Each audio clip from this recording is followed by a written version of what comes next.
Pierre, alors on est exactement dans le même problème avec vous, Ben oui, parce que le tombeau de Tommy, donc je vais rapidement donner disons le thème du livre, c'est au fond réuni l'histoire vraie et en même temps le film imaginaire de la vie de Thomas Elek. Thomas Elek, c'est un juif hongrois qui à 17 ans a rejoint les FTP, les francs-tireurs et partisans dans la résistance, main-d'œuvre immigrée, c'est-à-dire la Moï.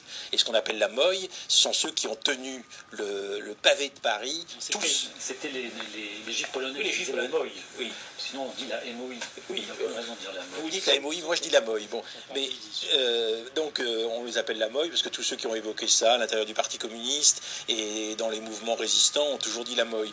Bon, mais c'était donc des FTP, donc avec le mouvement communiste. Ce sont ceux qui ont tenu tout seuls à une trentaine de types les trottoirs de Paris dans les années 43 et qui ont payé de leur vie puisque tout le réseau a été foutu en l'air. Il y a d'ailleurs un film de Guédiguian, pas très bon, qui évoque la même histoire. On ne va pas revenir sur le film de Guédiguian qui évoque la même histoire, mais votre livre est très très intéressant parce que c'est du point de vue de Tommy Elek que nous sommes et puis du point de vue de celui qui filme, qui envisage au fond d'être le héros lui-même. Petit à petit, le héros qui va jouer Elek dans un film et aussi celui qui filme. Et petit à petit, comment le personnage entre dans la vie de ceux qui rendent compte de cela. Et alors je me suis dit tout le temps, pendant la lecture de votre livre, que le personnage d'Elek était entré dans votre vie. Et que, alors que lui, il a créé un personnage fictif pour, au fond, nous parler de l'histoire, et au fond choisir dans l'histoire ce qui peut nous émouvoir, vous, à l'inverse, je dirais que vous nous avez montré comment l'histoire d'Elek, un des hommes de la Fiche Rouge, un des assassinés de la Fiche Rouge, un des héros de cette main-d'œuvre immigrée, petit à petit est entré dans votre vie.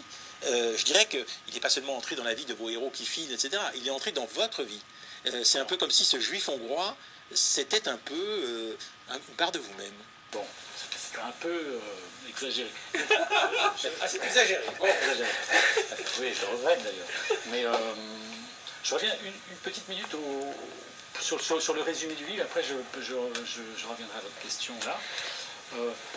Le narrateur est un cinéaste, oui, n'est-ce pas, qui tourne un film dont le sujet est Thomas Elek et qui évoque, en parlant de son film, de la façon dont le jeune acteur qui va interpréter Elek va le faire.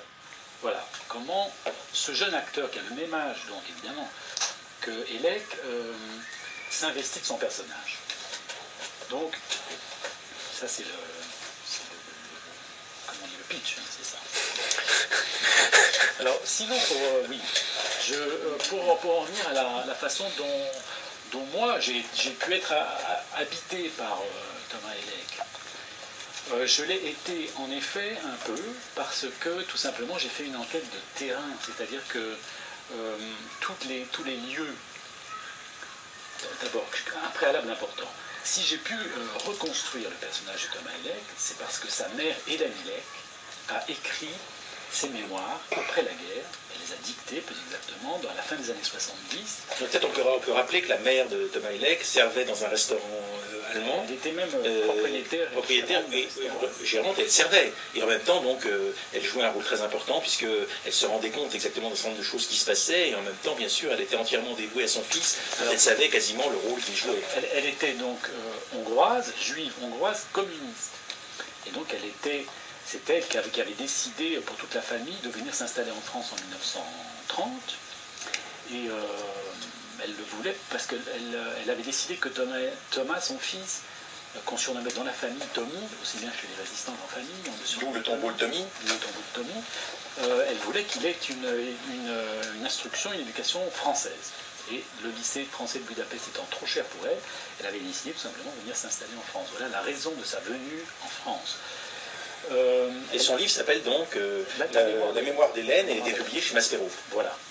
Et grâce à ces mémoires, j'ai pu donc avoir plein d'indications formidables, intéressantes sur l'intimité, sur la vie privée, sur les sentiments de Thomas Elek.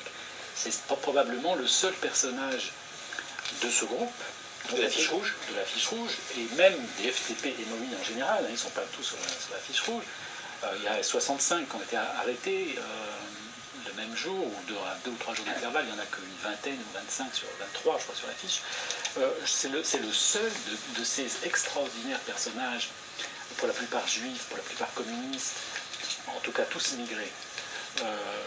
C'est le seul dont on peut savoir autant de choses, excepté peut-être Manouchian, parce que sa femme Méliné a il y a beaucoup écrit sur lui. Parmi les jeunes, c'est le seul. Donc, ça fait partie voilà pourquoi je me suis senti, on peut se sentir proche du personnage, parce qu'on sait beaucoup de choses sur lui. D'autre part, comme il habitait dans un quartier, le 5e arrondissement de Paris, qu'il n'a jamais quitté, qui n'a pas changé du tout, sauf qu'il est devenu un peu bobo, que les façades ont été ravalées, que les loyers ont été multipliés par 1000, disons. C'est un quartier assez très mixte à l'époque, très très mixte. Lui, il faisait ses études au lycée Le Migrant, il a grandi dans ces petites rues qui montaient au Panthéon. Et on peut refaire tous ces chemins, on peut retrouver tous les endroits où il a habité. C'est ce que va faire progressivement Gabriel, votre héros, parce que votre héros, Gabriel, qui va prendre la place de Tommy, puisqu'il va jouer Tommy dans le film. Alors, vous dites à un moment qu'il est complexe, ambigu et violent. Oui, c'est là où, à la fois le livre de Bruno Tesseract, de Pierre Jourde, là on est un peu dans le même, sur le bien et le mal. Oui, parce que c'est pas du tout la géographie d'Élec. C'est pas du tout une géographie d'Élec. Bien que j'ai beaucoup. Oui, mais il en sort quand même complexe. C'est un personnage qui est capable d'utiliser la violence, qui est capable, au fond, de ne pas comprendre une situation, de faire des courts-circuits. C'est un drôle de personnage, ce Thomas Élec. C'est pas seulement un résistant. C'est pas seulement un résistant. Non, c'est pas seulement un résistant. C'est-à-dire que c'est un résistant en armes, donc qui prend le risque, d'abord qui prend la décision de tuer, contrairement à beaucoup d'icônes de la résistance, comme par exemple Louis Moquet ou Jean Moulin, qui n'ont jamais tué personne. Donc lui, il prend cette décision-là, cette espèce de courage de tuer, et en même temps, donc c'est un personnage très complexe. Ça, on l'apprend en lisant les mémoires de sa mère, et donc je restitue un peu cette complexité du personnage, qui était un garçon assez violent, très très susceptible, très orgueilleux, et qui s'est probablement d'ailleurs engagé pour essayer de démentir l'image que la propagande de l'État français et des Allemands voulaient donner du juif. Cette image un peu simiesque, de rat, de animal un peu. Et donc lui déjà avec sa stature assez aristocratique, sa blondeur, son côté arien, comme avait dit un Allemand le croisant dans le restaurant de sa mère, qui lui avait félicité pour l'arianité de son fils, sans savoir qu'elle était juive, bien sûr. Je pense que le ressort profond, c'était de démentir cette image du juif.